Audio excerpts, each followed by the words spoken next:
turn of your hand. Because a lot of people kick like this. So if you do like this, if you kick like this, you're like, BAM! That's a knockout. All part of the same motion. This. And probably if he kicks like really hard, he's like, BAM! Right into it. Fall forward, yeah.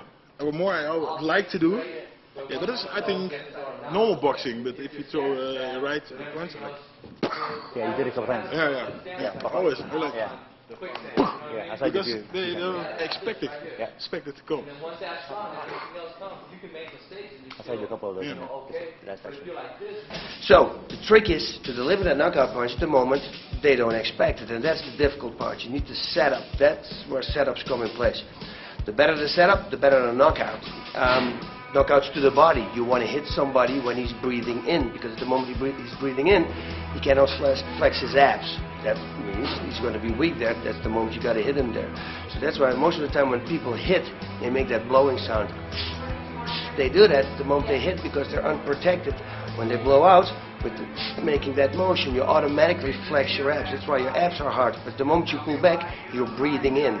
You can use that against your opponent. So when you move backwards and then you come with your attacks with the moment you breathe in and then you attack the body, that's where the money shot is.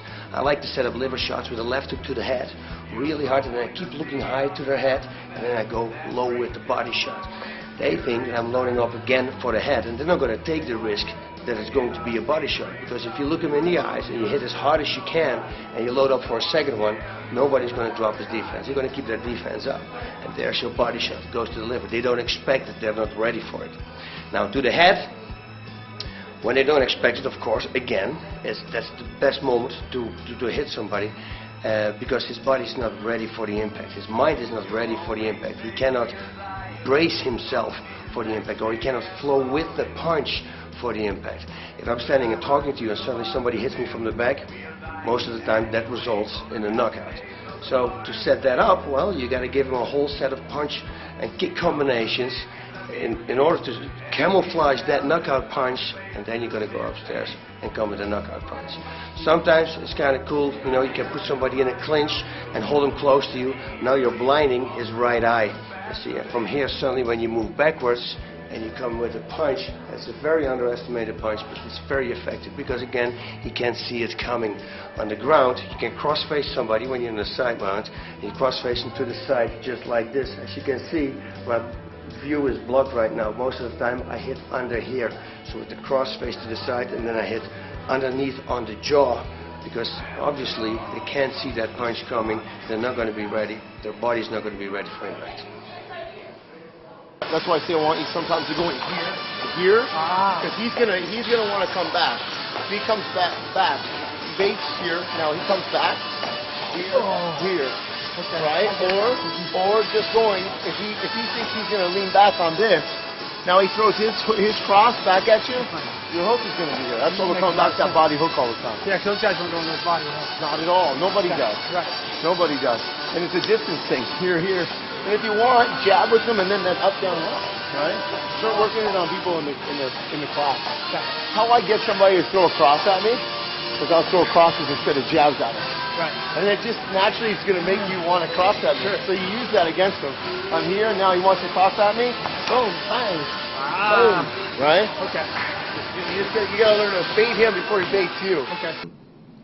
I don't know if I will see opportunity. I guess you have to set up your favorite punch. It's for me. I guess it's like overhand right or right uppercut, and you know, that's why I try to set up my right hand with my jabs or some kicks, you know, in MMA. And if I will see opportunities like flash, you know, honestly, I don't even think about well, right now I have to punch him. It's like it's going. It's you know, usually I practice a lot for my favorite combinations and 3-4-5 punch combinations, and it's just like automatically it's going. I don't know.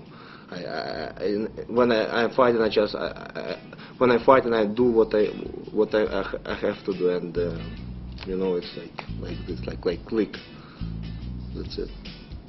So like how I knocked Ben Russell out on July 19th on the first affliction card, I did. I set up my right hand with jab, jab, right hand. I did step and left hook, so it's basic and simple, but it's worked for me. I got victory through this combination. So jab, jab, back hand, right uppercut, left hook, and left hook again. And I have a sparring session with my sparring partners in boxing gym, and Mike Garcia and Freddie Roach all the time. That, like, for example, right hand. I guess when they're working in my corners, if I don't see something, they can see. And this, for example, right hand. If I hear this, I throw out right hand. You know, I guess it makes sense because first of all my trainers, they have a great fighting and training experience, and I just believe them. You know, I don't know. It's probably simple.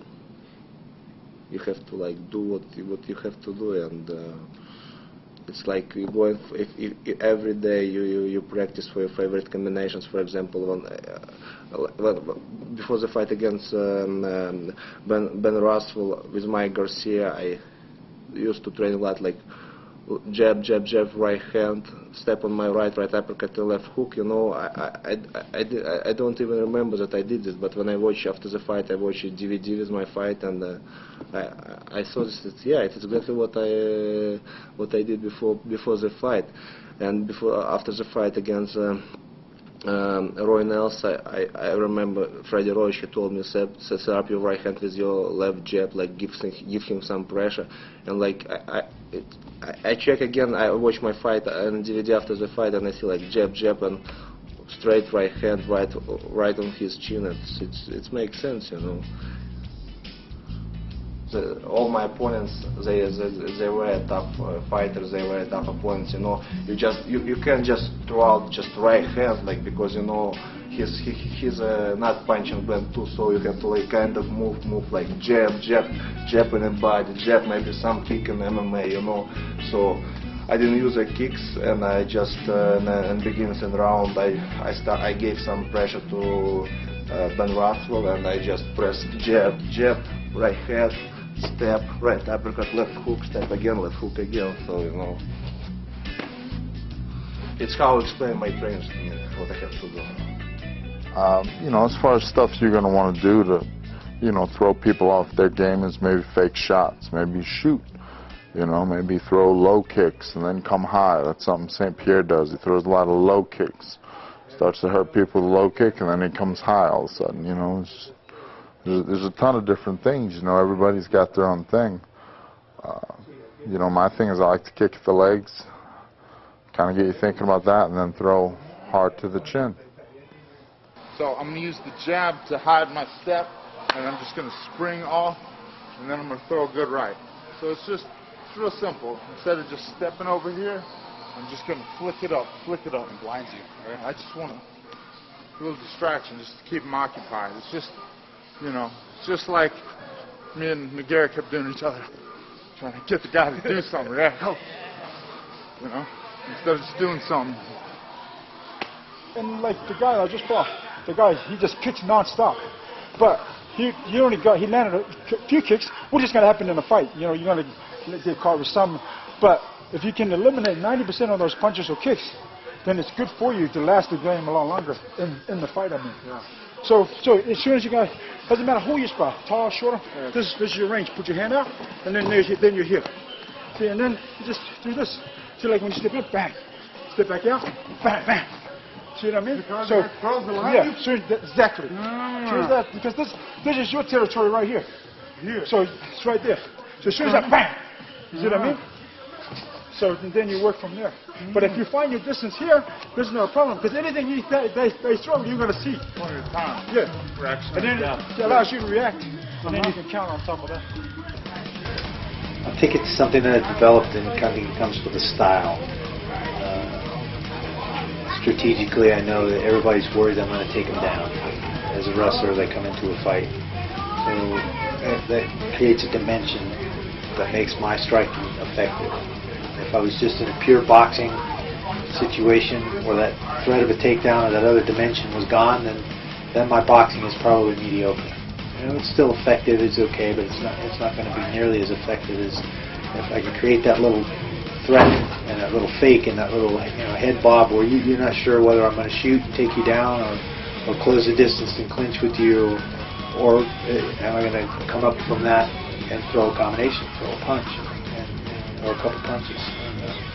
And I think that those dimensions is what makes my striking and strategically what I try to do is keep a guy guessing. Which am I going to do? That's what worked against him.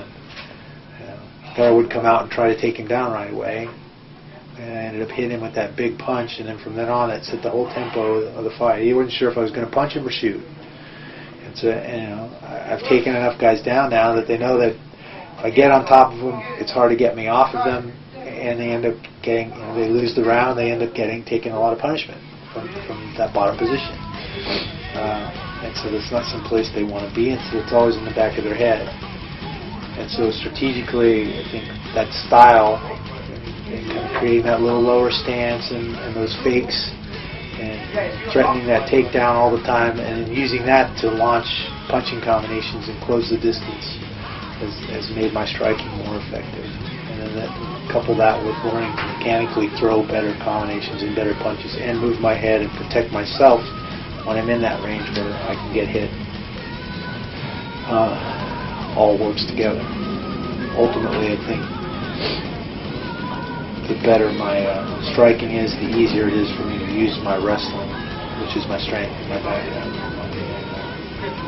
Having that wrestling as a strength and something I've relied on in my fighting style has made my punching and my boxing and kickboxing more effective, because they don't know which one's coming at them. The inside kick, overhand right, left hook. That same combination that caught Tim at the beginning. Yep. Basically, after watching the tape of Tim, he locks his front knee out when he throws his jab. So it felt like he was going to break his balance if he came with that left inside kick. And also, he's tall. By breaking his balance, it brings his head down. As this foot comes down, the right hand, left hook. He wasn't there for the left hook. So he came out and went, oh. But he wasn't there. The right hand caught him and knocked him over. Your transition is going to be your boxing to your wrestling, back to your boxing. If you stand up too big, you have nothing. Now you're waiting for him to attack you. If you stay here, you're always in attack mode. They're always going to be concerned about your wrestling. And that still gives you a chance to get your hands off. You can change and shoot, change your level, come back up with shots if you want to.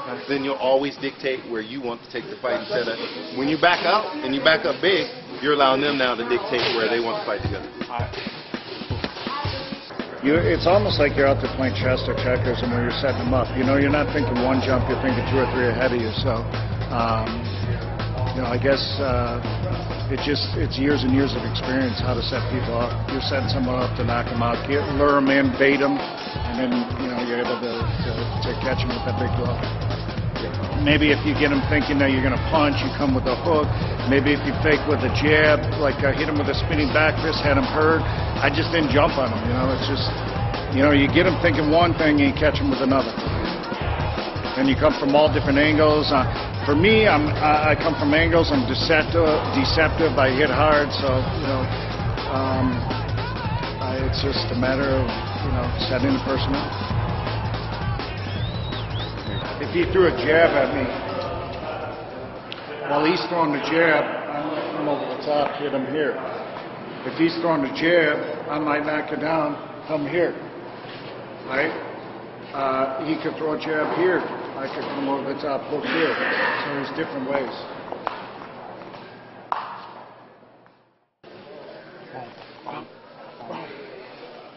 So that there was basically me counting off Doug's jab. And we'll show you in slow motion where the jab's going to come. I'm slipping on the outside of the jab with my hands up. And from here I come back with an overhand right, which then creates that opening, which his head's going to turn this way.